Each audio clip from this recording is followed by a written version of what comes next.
mute hano wanjye umunsi tujya kuganira. Muri iyi minsi rero biri kugora abantu benshi gushaka. Ingo z'iyi minsi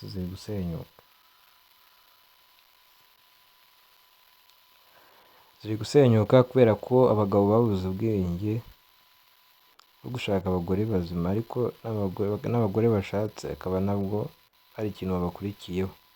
Usanga abagabo badashoza neza mu gushaka abagore.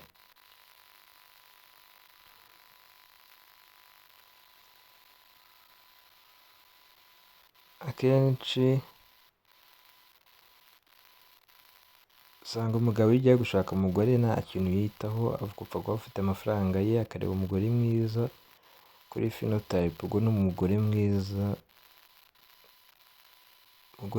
inyuma ntarebe, ntabashe kwanariza imico ye, ukuntu yitwara. Buriya ukuntu umugore yitwara, ibyo bita physical signs, biriya bimenyetso agaragaza inyuma byose ntabwo ari ibintu yakontorora. Rero hari abatabireba bagapfa kuvuga kubera ko ari mwiza wenda ave kumuhitamo, n'ubundi mfite amafaranga. Gusa ingo nyinshi ziri gusenyuka kubera ibyo ngibyo. Gusa abakobwa benshi nabo baba bafite impamvu nyinshi iyo bakurikiye umugabo ufite amafaranga, kuko bavuga ngo impamvu bakurikiye umugabo ufite amafaranga, bavuga ngo umugabo ngiye gushaka ashobora wenda no kuzajya agira ibibazo akabikemura, agakemura n'ibibazo byo mu rugo, cyangwa se nananira inda akazita kuri uwo mwana. Umwana wanjye ntazapfire mu nda ngo yabuze icyo arya. Umubyeyi atwita umwana amezi 9. Gusa hari n'abavuka, ntabwo ari buri gihe uko utwite uzabyare ngo nyuma y'amezi 9. Ntabwo ariko buri gihe biba bimeze. Hari igihe ubyara ugejeje ibyumweru 32, uri munsi y'ibyumweru 37 hagiye indi ivamo. Hari igihe ubyara ugejeje uri munsi y'ibyumweru 37, hari igihe ubyara uri ku byumweru 38. Ntabwo ari ngombwa ngo amezi 9 ngo agere. Gusa iyo ubyaye umwana wenda ugiye kwa muganga usanze ufite ibyumweru 37, ubwo ibyumweru 37 babara igihe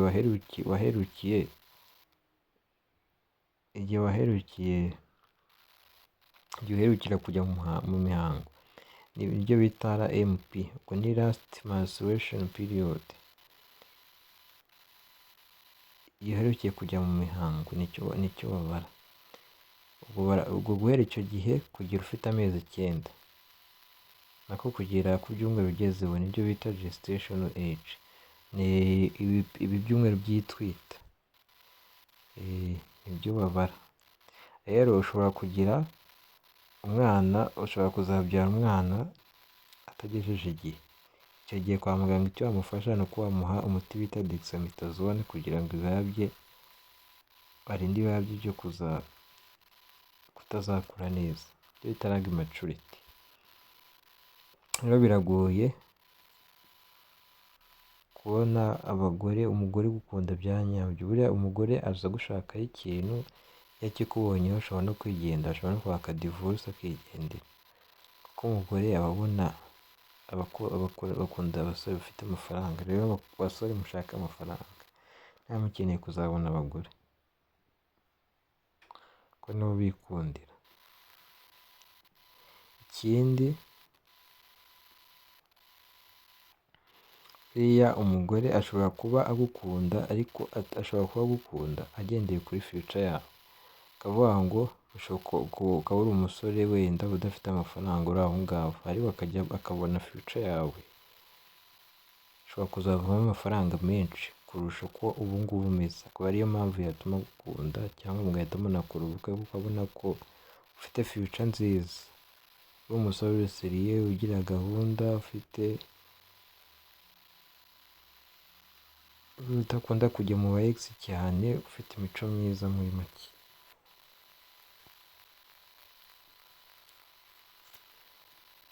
ibi nibyo biranga rero, niyo mpamvu urabona hari umukinnyi witwa Nindera, witwa Sadio Mane, oya umukinnyi watwaye igikombe ejo bundi muri Espagne, n'uwo muri akina ikipe ya Espagne. Umukobwa yari afite umugore n'ubundi ariko ameze nk'aho atamukunda, rero yaragiye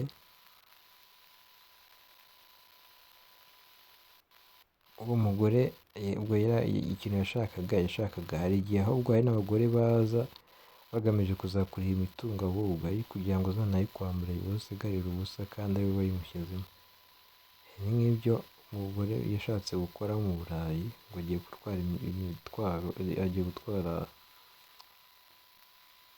gutwara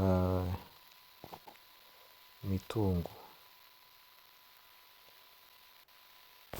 ariko muri iyo mitungo uwo muntu yari agiye gutwara imitungo yasanze yarabizi yarabipanze, yasanze yihaye ibintu byo kuvuga ngo agiye guhana divorce, kuko iyo bahana divorce umugore yari gutwara imitungo myinshi akarusha umugabo. None yasanze uwo mugabo imitungo yose ye yaranditse kuri mama we, urumva nta kintu bari kumubaza kuko imitungo yari iya mama we ntabwo yari iy'uwo mugabo. Niyo mpamvu rero umugore yasanze yarasibye gukurikira imitungo ntanayibone, kuko rega n'abantu bo muri iyi minsi bari gushaka gushyingiza abakobwa babo bari kubashyingiza imiryango ikize, kuko baba bazi ko agomba kuba ashobora ko umukobwa wabo atajya kwishakira ibiceri, ahubwo azajya bihabwa n'umugabo. Kuko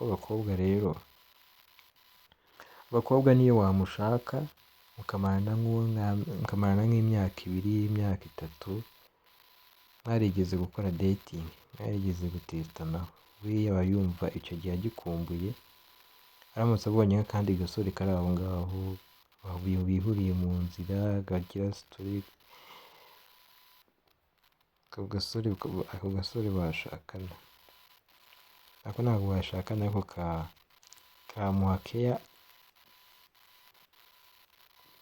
kamuha care kakanamugurira, kuko aba akeneye dating, kongera gutoneshwa muri make. Rero biragoye gushaka muri iyi minsi, ahubwo icyo umusore akwiye gukora ni ukubaka ikofi ye.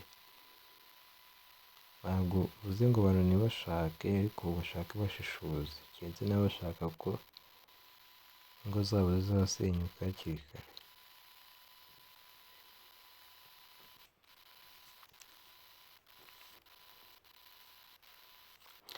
Rero ni ibingibi nizo mpamvu cyane cyane zituma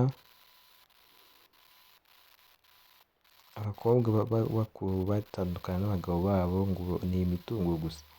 Kandi n'uwo mukobwa, rega umukobwa ntukibwire ko gutereta umukobwa, iyo ushaka gutereta umukobwa afite nimero yawe gusa, icyo ni igitekerezo cy'ubugoryi. Nta mukobwa ugira nimero y'umuhungu we, kuko umukobwa ubundi hari ibimenyetso nigeze kubivuga muri video yabanje, ibintu umukobwa agendera gukunda umusore. Iyo umusore atabifite cyangwa afite kimwe, aba ashaka uburyo yakuzuza ibindi, ashaka umusore ufite ibimenyetso 7 byuzuye. Musore, iyo umukobwa agukunda bya nyabyo ntabwo wamutumira ngo abure kuza. Niyo waba uri mu Bushinwa, niyo waba uri muri Amerika, wamuhaye gahunda ahita aza. Ashaka n'uburyo, niba adafite amafaranga yo gutega, ashaka uburyo aguriza abantu, akavuga ko azabishyura mu minsi iri imbere, ariko we akaba agamije uburyo, agashaka uburyo yakugeraho.